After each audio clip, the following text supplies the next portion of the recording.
আমি আবারও বলছি, সমাজের সার্বিক বিষয়ে কথা বলা হচ্ছে আপনাদের দায়িত্ব।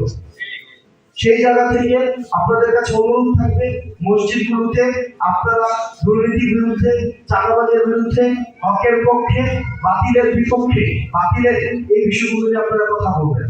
আর সবসময় সচেতন থাকবেন। আবার যেন যে হুজুর যেটা কিছুক্ষণ আগে বলেছিলেন, চাঁদার কিন্তু পরিবর্তন হয় নাই, কিন্তু চাঁদাবাজের পরিবর্তন হয়েছে। চাঁদা কিন্তু ঠিকই নিচ্ছে, দখলের কিন্তু পরিবর্তন হয় নাই, কিন্তু দখলবাজদের পরিবর্তন হয়েছে। আমরা কি শুধু চাঁদাবাজের পরিবর্তন চাইছিলাম, নাকি চাঁদার একদম অপসারণ চাইছিলাম? চাঁদাই থাকবে না। আপনারা একটু সচেতন থাকবেন, কোন চাঁদাবাজ আমার জন্য বিদ্যালয়ে না আসতে পারে, কোন দুর্নীতিবাজ যেন না আসতে পারে, কোন দখলবাজ যেন না আসতে পারে, কোন টেন্ডারবাজ যেন বিদ্যালয়ে না আসতে পারে।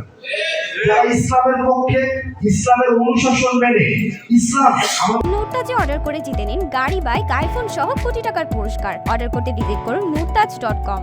ইসলাম কি বলছে জমি দখল করতে, তাদের অনুষ্ঠানে বাধা দিতে? এটা কি বলছে কখনো? আপনারা মানুষ উপর হচ্ছে আলেম ওলামা আমাদের বিরুদ্ধে আছেন। আমার মনে হয় যে সারা বাংলাদেশে একটা প্রপাগান্ডা চালাচ্ছে সারা বাংলাদেশে, সেটা হচ্ছে আমরা হিন্দুদের উপর আক্রমণ করছি। হিন্দুদের অধিকার রক্ষা করা এটা আপনাদের দায়িত্ব। এই বিষয়ে আপনারা একটু সচেতন থাকবেন। কেউ যেন সাম্প্রদায়িক উস্কানি দিয়ে তাদের বিরুদ্ধে আমাদেরকে লড়াতে পারে, এই বিষয়ে আপনারা মানুষকে সচেতন করবেন। অর্থাৎ আপনাদেরকে বিভিন্নভাবে বলা হবে, আপনাদের উস্কানি দেওয়া হবে, আপনারা কোন উস্কানিতে যেন সাধারণ মানুষ পা না দেয়, এই বিষয়ে আপনারা মসজিদ ভিত্তিক আপনারা মসজিদের মাধ্যমে সচেতন করবেন। আমরা এটা নিশ্চিত করতে চাই, যারা সংখ্যালঘু রয়েছে, হিন্দু ভাইরা রয়েছে, বৌদ্ধ খ্রিস্টান রয়েছে, তারা আমাদের কাছে সবচেয়ে নিরাপদ। আমরা তাদের সবচেয়ে বেশি নিরাপত্তা দিতে পারবো।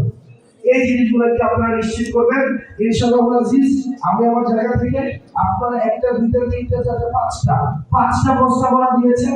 এই পাঁচটা প্রস্তাবনা নিয়ে আমাদের যিনি ধর্ম উপদেষ্টা রয়েছেন, আমি ধর্ম উপদেষ্টার কাছে আগামী জানিয়ে যাব, এবং আমি চেষ্টা করব আপনাদেরকে যতটা সম্ভব আপনাদের এই দাবিগুলো বাস্তবায়ন করার জন্য আমার জায়গা থেকে আমি চেষ্টা করব।